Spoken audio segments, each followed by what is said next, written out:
Hello student. आज हम बात करते हैं ऑर्गेनिक रिएक्शन मैकेनिज्म के बारे में। जो ऑर्गेनिक रिएक्शन मैकेनिज्म होती है, जो ऑर्गेनिक रिएक्शन होती हैं, उनमें जो रिएक्टेंट होता है वो फाइनल प्रोडक्ट में कैसे करके कन्वर्ट होता है। हमेशा क्या होता है, जो रिएक्टेंट होता है सबसे पहले उसका जो ओल्ड कोवलेंट बॉन्ड होता है वो टूटता है और फिर न्यू कोवलेंट बॉन्ड प्रोडक्ट में बनता है। तो ये प्रोसेस होती है ऑर्गेनिक रिएक्शन में, बॉन्ड का टूटना और बॉन्ड का बनना। अब इम्पॉर्टेंट बात क्या होती है, जब कोई ऑर्गेनिक रिएक्शन स्टार्ट होती है तो उसमें बॉन्ड कैसे करके टूटता है, ये बड़ा इंपॉर्टेंट स्टेप होता है। बॉन्ड कैसे करके टूटता है, ये बड़ा इंपॉर्टेंट स्टेप है। अब जब टूटता है, जब दो कार्बन हैं या दो एटम हैं, उनके बीच में जो कोवलेंट बॉन्ड है वो इलेक्ट्रॉन की शेयरिंग से बनता है। दोनों के दोनों एटम क्या करते हैं, इक्वल इलेक्ट्रॉन की शेयरिंग करते हैं। एक एक ने दिया और एक दूसरे ने दिया, तो इक्वल इलेक्ट्रॉन की शेयरिंग से बॉन्ड बनता है, राइट। तो जब वो बॉन्ड टूटता है तो फिर क्या होता है, कंडीशंस होती हैं।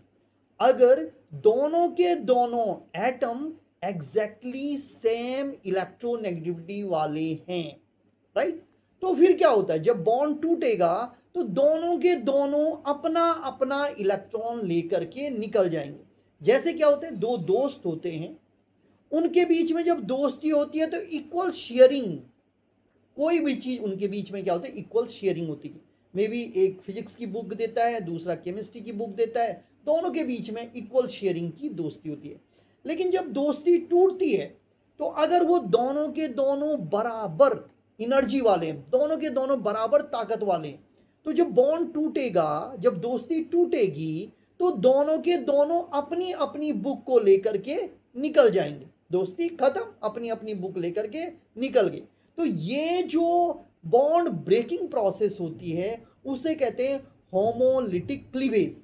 होमो मीन्स सेम, लिटिक मीन्स टूटना, राइट। तो इक्वल ब्रेक हो गया, इक्वल इलेक्ट्रॉन्स को दोनों ने ले लिया और दोनों निकल गए, राइट।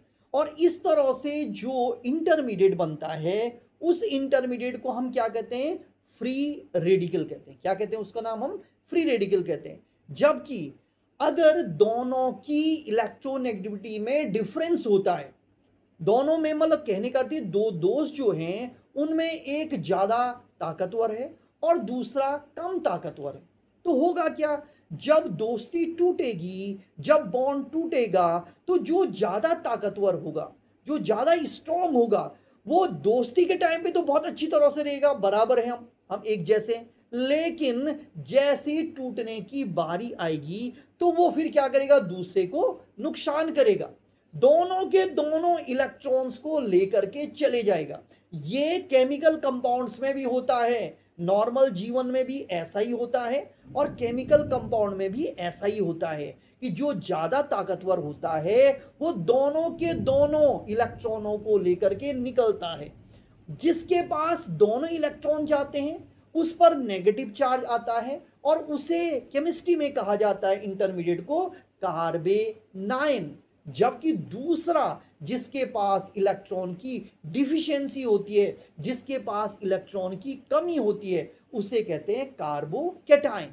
समझ में आई बात क्या, राइट। तो हमेशा दोस्ती करते समय इस चीज का ध्यान रखना चाहिए कि आपका दोस्त आपसे बहुत ज्यादा ताकतवर नहीं होना चाहिए, बहुत ज्यादा डोमिनेंट नहीं होना चाहिए, क्योंकि जब दोस्ती टूटेगी, जब बॉन्ड ब्रेक होगा तो फिर जो वीक होगा उसको नुकसान होगा, राइट। तो ये केमिस्ट्री में, केमिकल्स में भी इस तरह का प्रोसेस देखा गया है।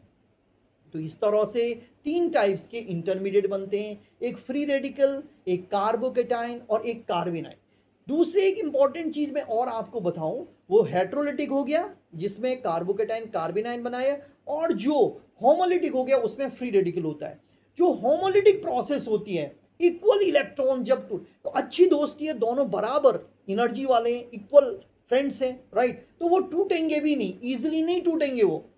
उसके लिए हमें क्या करना पड़ता है, एनर्जी के पैकेट को देना पड़ता है, पूरा का पूरा एनर्जी का एक पैकेट चाहिए, तब जा करके ही वो बॉन्ड टूटता है। और वो एनर्जी का पैकेट कहाँ से मिलता है? वो फोटोन से मिलता है, सनलाइट से मिलता है। तो homolytic process always takes place in presence of sunlight, right. तो ये बेसिक पॉइंट है related to bond break during organic reaction mechanism.